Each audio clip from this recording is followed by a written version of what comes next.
मेघालय के मुख्यमंत्री कोनराड संगमा ने मंगलवार को राज्य के विश्व पर्यावरण दिवस समारोह के तहत स्कूली छात्रों के साथ SICPAC शिलांग में एक पौधा लगाया। मिशन लाइफ पहल के तहत मेघालय छात्रों, समुदाय के सदस्यों और विभागों की सक्रिय भागीदारी के साथ 5 लाख पौधे लगा रहा है। मजेदार अभ्यास के एक भाग के रूप में छात्रों के साथ कुछ सीड बॉल भी सिकपैक के चारों ओर फेंके गए।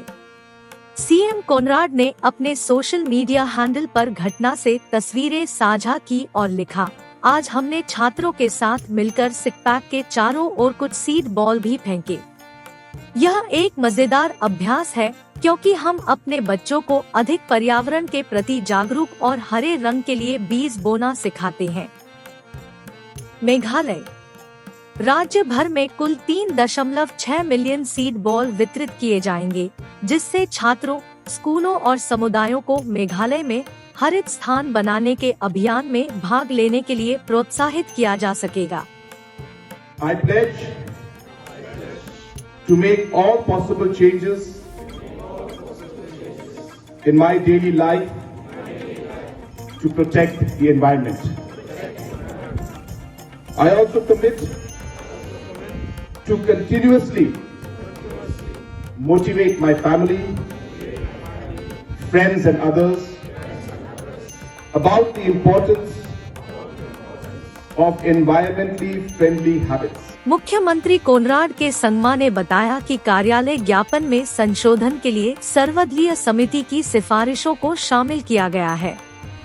संगमा ने बताया, इसमें कुछ पहलुओं को शामिल करने के लिए संशोधन किया गया है और कार्यालय ज्ञापन के आवश्यक विवरण कुछ दिनों में जारी किए जाएंगे।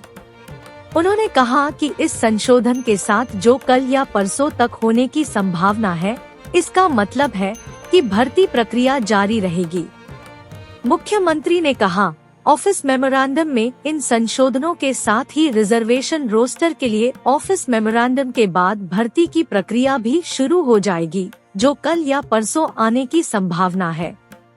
रोस्टर के बारे में संगमा ने दोहराया कि यह एक सतत प्रक्रिया है और निरंतरता है और यह 1972 से शुरू होती है। पिछले कई वर्षों में जो स्थिति है वह कुछ समुदायों द्वारा और अन्य समुदायों में विभिन्न समुदायों द्वारा भरी गई है। इसलिए जो भी हो सकता है कि उन पदों को भर दिया गया हो, लेकिन रोस्टर प्लॉटिंग की आवश्यकता है ताकि हमें पता चल सके कि आज हम रोस्टर में कहां हैं, संगमा ने कहा। यह बताते हुए कि भर्ती पर रोक स्वस्थ नहीं है, संगमा ने कहा कि अगर वे भर्ती पर रोक लगाते हैं तो कई युवा जो नौकरी पाने के लिए हैं और जो उनके लिए आवेदन करने जा रहे हैं, जो दिन बीतने के साथ उम्र से अधिक हो जाएंगे, भुगतना पड़ेगा और इसलिए यह सुनिश्चित करने के व्यापक हित में कि युवाओं को रोजगार मिले, जबकि आरक्षण नीति पर समीक्षा भर्ती जारी रहेगी। The government has decided that a chief secretary and one member from the law department and one member from the personnel department, a 3-member committee has been put up as a search committee to look for experts who will be able to then be part of this expert committee. It was recommended that this committee should be a 5-member committee and should have experts from different fields, as was mentioned in the notification.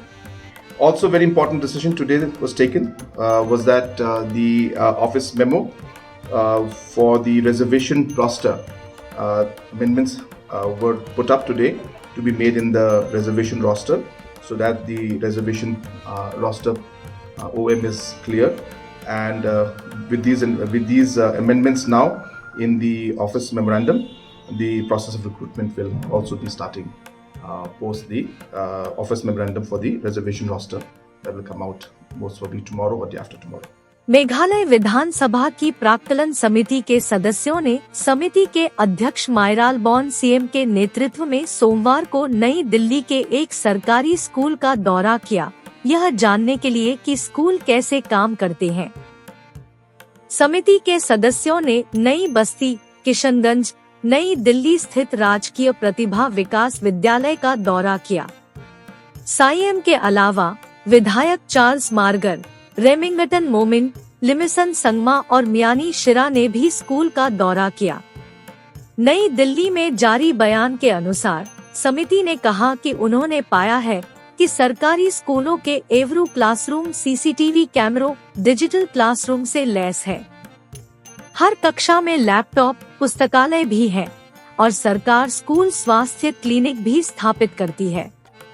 समिति ने यह भी पाया कि अब तक लगभग 20 ऐसे क्लिनिक शुरू किए जा चुके हैं और क्लिनिक में एक ANM, एक मनोवैज्ञानिक, एक मल्टीटास्क वर्कर और एक डॉक्टर है। मेघालय के सदस्यों को दिल्ली विधानसभा के अध्यक्ष राजेश गुप्ता, विधायक अजय दत्ता और दिल्ली के अन्य विधायकों के नेतृत्व वाली प्राक्कलन समिति के सदस्यों द्वारा निर्देशित किया गया था। इसके अलावा मेघालय से समिति के सदस्यों ने मोहल्ला क्लिनिक का भी दौरा किया, जिसे दिल्ली सरकार ने आम जनता, विशेष रूप से गरीब वर्गों के लिए 521 से अधिक मोहल्ला क्लिनिक मुफ्त में स्थापित किया है। ऐसे क्लिनिक में एक्सरे, दवाइयाँ, खून की जांच मुफ्त में दी जाती है।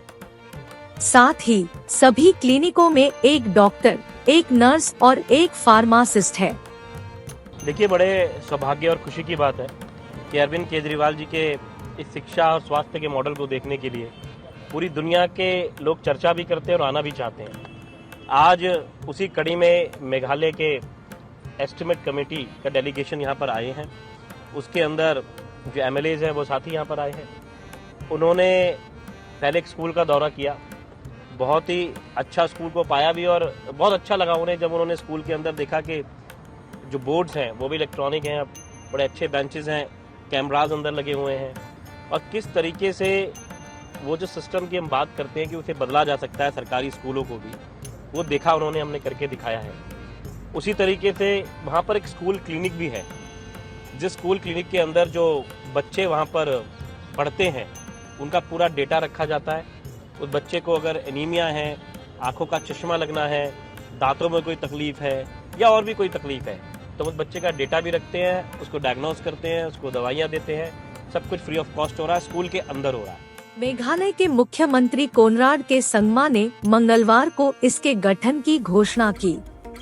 मेघालय राज्य में फोरेंसिक विज्ञान निदेशालय का सेल पहले से ही पुलिस मुख्यालय के अधीन काम कर रहा है और मानवाधिकार आयोग के अनुसार इस विशेष निदेशालय को PHQ से स्वतंत्र रूप से बनाया और कार्य करना है और गृह विभाग के अधीन आता है, मुख्यमंत्री ने बताया। मुख्यमंत्री ने आगे बताया कि मैनपावर और आवश्यक व्यवस्थाएं मौजूद हैं और केवल न्यायिक विज्ञान के लिए एक अलग निदेशालय बनाने का प्रशासनिक निर्णय है। उन्होंने कहा, हमने विभिन्न उपकरणों में अधिक निवेश सुनिश्चित करके पूरे फोरेंसिक विभाग को मजबूत करने का फैसला किया है। The Directorate of Forensic Sciences will be created. As you're aware that there is a forensic science cell that works, but it works under the police headquarters, and as per one of the human rights commissions, this particular department or directorate had to be created, which is going to be independent of the PHQ and come straight under the Home Department, and hence that decision has been made today. So the manpower and necessary systems are in place, and hence it's only an administrative decision to have a separate directorate for forensic sciences.